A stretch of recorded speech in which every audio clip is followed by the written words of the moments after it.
Good day. Today I'm going to take you through VBA add-in for Excel around resource management. Resource management principally looks at resource availability and their skills, and it's focused on producing rosters for those resources. Looking at the ribbon at the top here, you'll see that most of the icons are greyed out. That's because the actual data that we produce as part of this is held in a separate workbook, and we actually have to open that workbook to enable these icons to appear. Now the workbook or the data file is opened hidden, so you won't see it, but it is an Excel workbook. There are two ways of opening it. One is a single button click. This opens the last active data file, or you can go into data file management and select the one that you wish to open. We'll start by going into data file management, so you can see the functionality that's there. Down the bottom are a list of available data files, and when you click on each one of them, you see that they come at the top and there's some notes attached to them. You'll also see against each data file as an active status, and we have the demo one here set to true and the rest set to false. What that means is, going back to the ribbon and the open file button, when you press that button it will try to open the active one that's listed in your list of available files.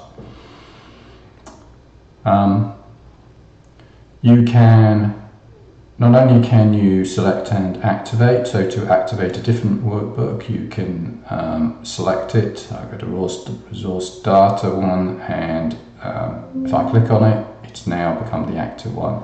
Not only that, the app will also open it, so you can see the icons at the top have turned blue. The additional thing that we can do from here, there's a couple of additional things. One, if we go into a folder search, this will bring up the one that you had selected, but you can type in a new data file name, or you can change the location as well,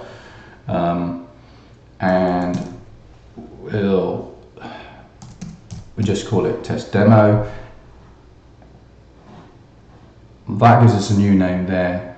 At that point in time, when we go to add it to the list, it recognises it's a new file and will prompt you to add it to the list. So file does not exist, you want to create it in the location. If you click yes, it will bring up another dialog which prompts you the availability mode for this data file.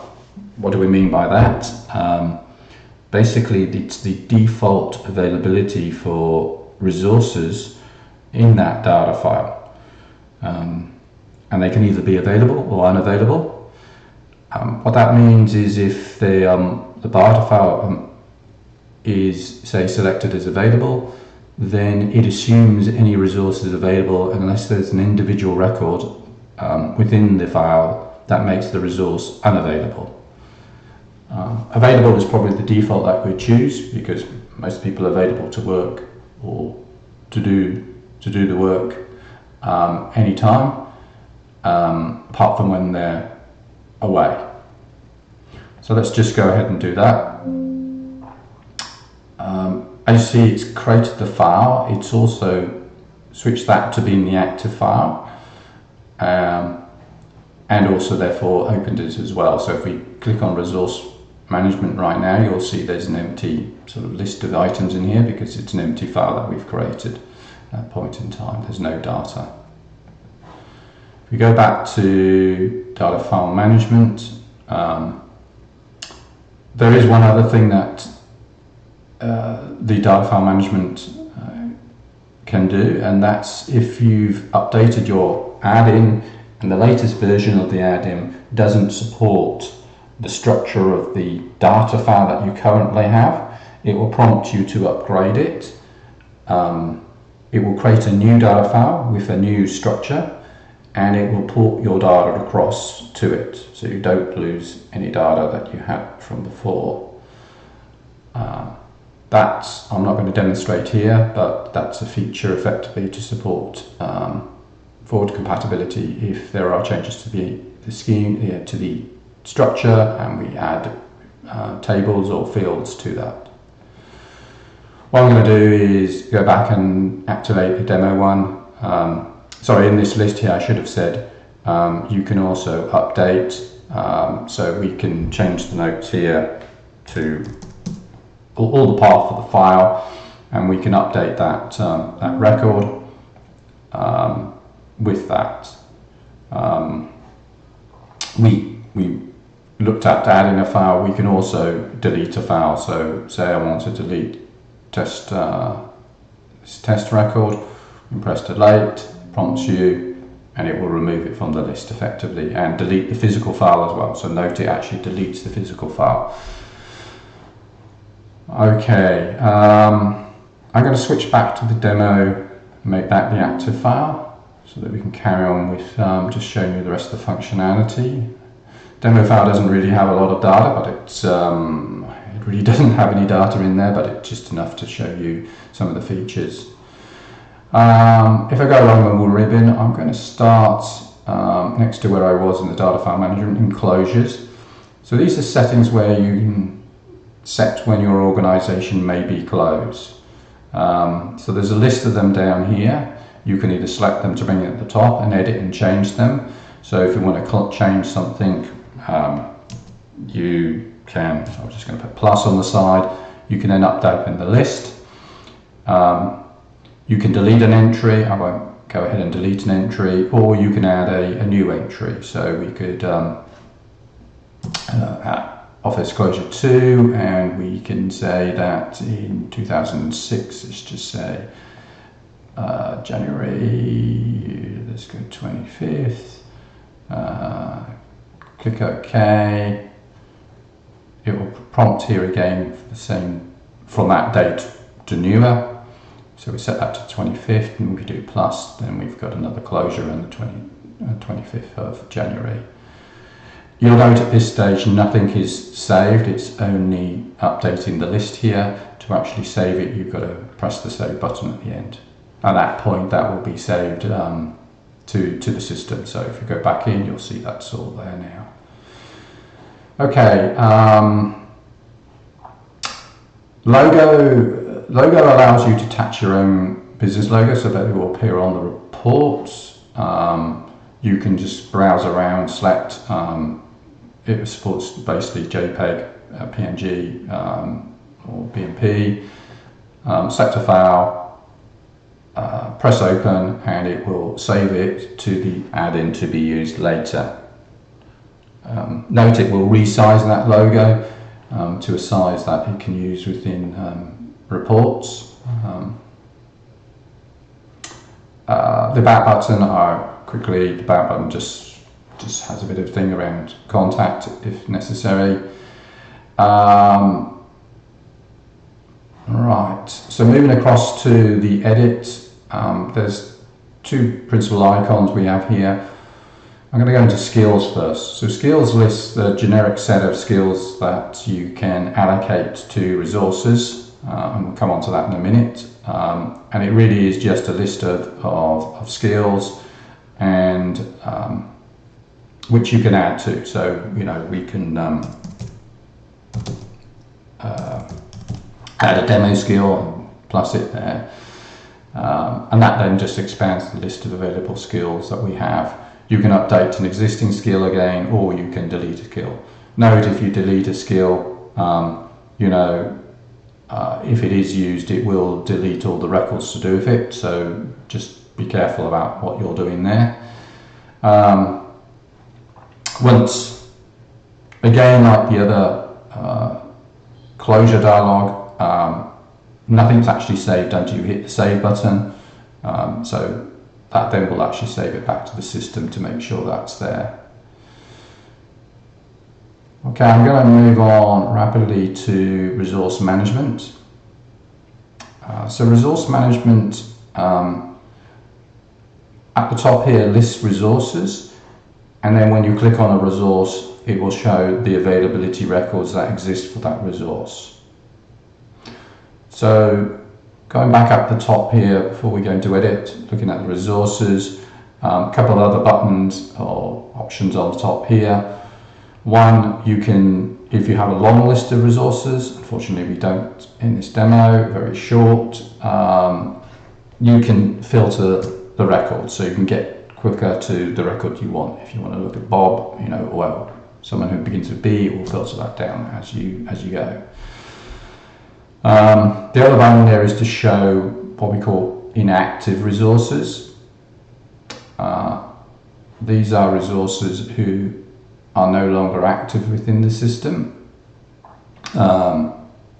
And if you go in, you'll see here that this resource, Charlie 1, had an end date of the 9th of October, and therefore is no longer available for rostering, etc. In brief, a record you can add or you can edit a record, you can change the preferred name, you can change the start date. I'd like to change that. You can change you add an end date. End date, as I said, is a means of that record no longer being available through the processing without physically deleting the record. So you keep all their availability records, all their skills, etc., still within the system. And especially useful when someone is going away for an extended period, but you're expecting them to come back effectively. Down the bottom here you have the associated skills, so going back to where we had the skills list, this is the list of skills, and you can edit the skills or update the skills. The only update you can do to that is whether the primary skill, so that denotes one skill is the primary, the rest are other skills they may have. So we can switch that around, so we can change that. So now the primary skill is traffic control. Let me switch that back. You can delete the skill from the person, and you can add additional skills this time. So if you have first aid, we won't want to make it primary, we can add it to the list effectively. Unlike, the same as the other dialogues, none of this is saved until you hit the save button down the bottom. You can also delete the record, the resource record. If you select that to delete it, it's going to prompt you, because at that point in time, that record will not only will the resource be deleted, you will lose all the information about availability, etc. So it prompts you basically, probably better off making them inactive by putting an end date effectively. But that's your choice. Again, you can save, and that's going to save that record back to the originating screen. You can go in, so you can double click on the resource to edit them, or you can hit the edit button, or if you want a new resource, you can go in and press the new button or create a new one. When you select a resource which has got availability record, those availability records appear down here. Bob only has one availability record currently. You'll notice it's actually got a cross at the start. That indicates that availability is expired. So as of today, the 27th of November, we've gone past the end of that unavailability record. So therefore it marks it that yes, it's still in the system, but it's no longer applicable and be applied from this day forward. Again, you can select that and press the edit button, or you can double click and it will take you in and display the information. I'll come back out of there and we'll go in and maybe create a new record just so you can see what you can do. So the availability screen has quite a few options on it, and I'll just try to walk you through those as quickly as possible. First one is the mode. So are you creating a availability record, i.e. that resource is available on this day, between these dates, etc., or are they unavailable? Typically, if you've set your data file to be available, you're normally creating unavailable records. They're available by default, therefore you only need to create unavailable records. Or vice versa, if the data file was by default, everyone is unavailable, you want to make records purely that they're going to be available. Given that the demo one is set to, as it says down here, resources are available by default, we will create an unavailable record. You can set for an availability record, you can set the start and end time for that record. So between these dates or on this day, you are only available between a certain time, let's say 9 a.m. and midday. So, and that might be because that person has fixed appointments or other things effectively. So you can specify a start and end time.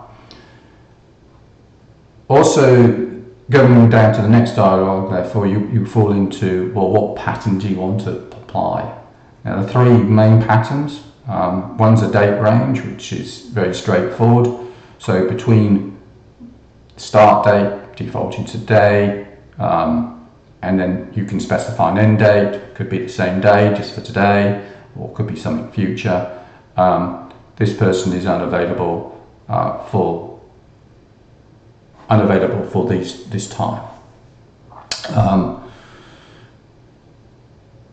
I will quickly touch on this. There's a range pattern. Range patterns aren't applicable to date ranges. They basically denote how long that pattern that we specify up here will last for. Why they're not applicable for date ranges, because effectively they are for between these dates that you specified up here, so there's no need to specify a limitation. But you'll see that they come more or require potentially when we skip on to the next type of patterns. So weekly patterns. So maybe on a Monday, the resource is unavailable between 9 a.m. and 12, and you can specify this is every week or for 2 weeks, every 3 weeks, every 4 weeks, 8 weeks, whatever you want. How often does it reoccur? So basically, say every 4 weeks they haven't, they're unavailable because they have appointments or something between 9 and 12 on a Monday and are unavailable. So you can specify that. You can then specify on the range pattern whether there is no end to that continues on, or maybe it's only between certain dates they're unavailable. They have appointments to meet for the next period of time, for 6 months, and therefore there's an end date, and you can specify the end date effectively there. Or you can specify how many occurrences that occur. So say, they've got 6 appointments over 4 weeks apart on a Monday, and therefore you can just basically put in here 6. Saves you calculating when the end date is. So it will do 6 times every 4 weeks effectively, if that implies. Moving on to monthly patterns. So monthly patterns, there are actually slightly more complex than that, actually split down in 3 sub patterns. One is a day. So the day pattern says on the day of that month, maybe it's the 9th of the month, and you can specify, is that every month, or is it, which is 1, is it every 2 months, every 3 months? You can specify that they're unavailable between 9 and 12 in this case, yeah. But that could be different timings, all day they're not unavailable. Again, you can specify, there's no end date to this is forever, or this is for 6 occurrences, or this is for this period. The next option here is you can select the first, second, fourth, or last Monday, Tuesday, Wednesday, or the day. So the second Tuesday of every month, or every 2 months, or whatever. Again, they're unavailable. So you can actually then pick a day, and when that occurs within the month, effectively, so the second Tuesday, or the first Tuesday, or the last, or whatever. So the reasons why we go to last is obviously or first, is because, especially last, is because you've got different month ends, effectively. So whether it's February, which has a different number of days than the other months, etc. So not only can you do based upon days, you can actually then also do the first week. So we can make this a week-long period, or second week, or fourth week, effectively, of every month. You can specify, and maybe that's every 2 months. So it's the fourth week of every 2 months that are unavailable as well. So we can create that record, and that's going to create a record based upon our last selection. So you can see down here it's created and updated that record. Slightly different here, it saves as we go along. There's no need to save at the end. It's saved within the individual subscreens as we go through those subscreens. So that's the resource management. So having put all of that data in, really the point of putting the data in is to be able to sort of report upon it. Now currently there are 2 different types of reports: template reports and fixed reports. Fixed reports are just reports which you can run, but there's no configuration of them in terms of that you can do. Whereas templates, there's one type of template report at the moment. It's called a roster report, and you can get to that through the resource management. Report management. So there's one template, a monthly roster report. I've already created a demo instance here, but we will go in and create another one. You can't edit the template that's given as part of the add-in. What it allows you to do is create instances based upon that template. You create your own instance of it, which you can then run and report upon. So you may have different rosters that you want to create. I don't know, maybe it's a driver roster, or a cleaning roster, or something of that nature. And you may have multiple rosters that you want to create with different skill sets in, etc. So if we go ahead and create a new one just as a demo, we'll call this demo 2. You get a name, a meaningful name. Probably better off saying,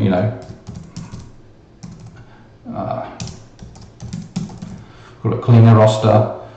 You can specify what days this roster is operational. So it may be operational for every day of the week, up to, including Saturday and Sunday, or it may only be applicable on certain days. So you may say, well, it's only applicable on a Tuesday, Wednesday, and Friday. As you saw when I started clicking on the days, you get a tab appear down for each one of those days. What this then allows you to do is set up default data for this instance. So what skills are pertinent for this roster? And you may have one or many skills. Unfortunately, I've called it cleaning. I don't think any of these people are skilled, and the skill here isn't cleaning, but it's sort of put up to one side. So you can select, say it's traffic control, and you can also select the number you need. So maybe you need 2 resources, and we call them slots, but 2 slots or 3 or whatever. So, or by default it goes to 1. And maybe it's slightly different, that you need different skills on different days and different numbers, effectively, yeah. and we'll just randomly select some resource here and select some numbers. So what you see is you're building up, what does this roster look like in terms of what days it's applicable on, what skills does it need, and what numbers of those skills does it need on that day. I'm going to hit save there. That's then created a cleaning roster, and you can go back and edit it now. So now it's created. That will bring up the same screen as we had before and allow you to go back in and edit it. You can double click, it will go in the same way. There's another button down, you can delete the roster, but there's another button which is about setting default values. So now, having set the structure that these were the days, these were the resources or the skills that we needed, these were the number of skills that we needed, and we had on Paradigm, I remember 4 down here. What it's then doing is prompting you for, and apologies for the lack of data, but it will give you a list of the types of resources who have that skill who you can put into that slot. That allows you to select default people to go into that slot. And I'll come back by saying why they're default, because we can override them when we're actually doing the actual physical roster. And the reasons. Not only we can specify the resource, we can also specify when is the start and end time for that resource or skill in this roster. And so on a Wednesday, we need the paramedic between whatever it might be, 12, and where we go to 12 and midnight or whatever, 11 p.m. So that allows you to set those sorts of parameters, and then that's the default data that's there available for that roster. I'll come back because it'll make more sense when we go in to start producing the roster. So if I come out of there, you'll now notice on this list we've got the cleaning roster that's been added because we've just added a new roster effectively to that instance. So it's got the other ones there. I'm going to go into the monthly roster. So the monthly roster is one where it's been pre-populated. What you'll see here, this is overlarging because we don't know how many days you've selected, how many slots, how many skills and whatever, so it can get quite large. What you'll see here is it will default in the default resource, the timings will be defaulted. You'll have highlighted slots where there isn't a resource or isn't a timing as well, and allows you therefore to update it to put your own data in, selecting from the type of resource that is needed. You'll also see here on the right hand side, it will put up where it has an overlapping availability which potentially conflicts that detail. It says potentially conflict because it will depend on the individual circumstances whether you might wish to change that resource or override it. If I just skip ahead to, I'm going to jump ahead. I'm trying to think what my holidays were, but I think it's because the days, they don't clash with the holidays closures that I specify, because it's only the Mondays and the Tuesdays. But you'll see highlighted where you've got the closures will be highlighted here as well. Once you're happy, and as at the top here, as I said, you can change the month and the year you want the roster for, and it will, as you saw, update what are the dates for those days for that month, which changes obviously each time you change the month and the year. and then goes back and defaults the resource in, but obviously their availability details will change depending on when it happens to be. So you can see in here, sorry, the other thing to note is because we got different numbers of resources and types of resources, you'll see certain cells grayed.